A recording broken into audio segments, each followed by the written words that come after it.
Welcome back once again to howtocookgreatfood.com. Chicken kebab on the menu today. Really simple. You can do these on the barbecue like me or on the stovetop. Let's get moving. Okay, so we're going to go straight in on this one. So mixing bowl. Here I've got, by the way, you can see I've got my gloves on. We're going to do a bit of mixing in a minute.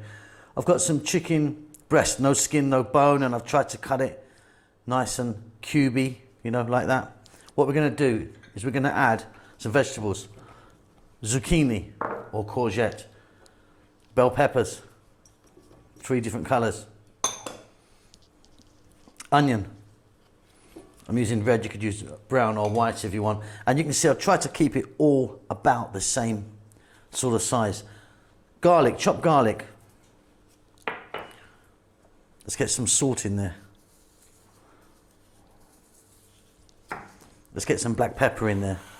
And then look, I'm going to add these spices. I've got here a teaspoon each of cumin, thyme, oregano, and 2 teaspoons of paprika.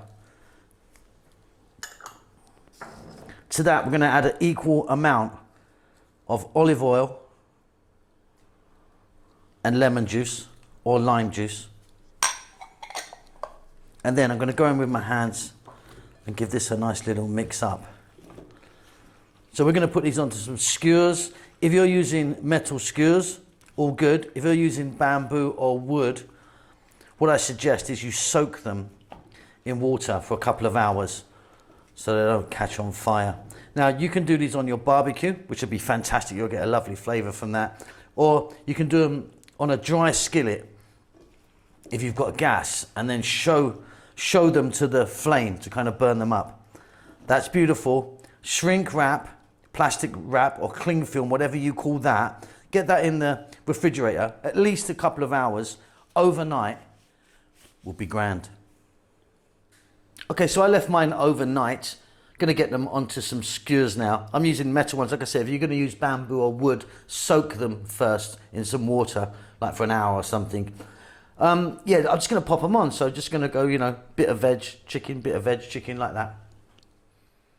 Okay, 1, 2, 3, 4, 5. Beautiful. They look fantastic, don't they? Now I'm going to be cooking these on my barbecue on the grill. So I'm going to get some charcoal happening and get it really hot, and then keep it low. No big flames or anything. Just a nice kind of smoldering red ambers. If you want, you can do this on a skillet, a flat skillet on your cooker. And if you've got gas, you can cook it on the skillet or flat plate, and then take the plate off and then put a high flame on the gas and sort of, you know, do that kind of motion. You'll get a nice kind of bit of burntness on it, which will kind of give it a little bit of a barbecue flavor. But for me, on the barbecue, I'll see you when they're done.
Okay, and there you go. Absolutely wonderful. Super easy. Delicate, beautiful spices on there. Moist, juicy chicken. We'll see you soon. Lots of love.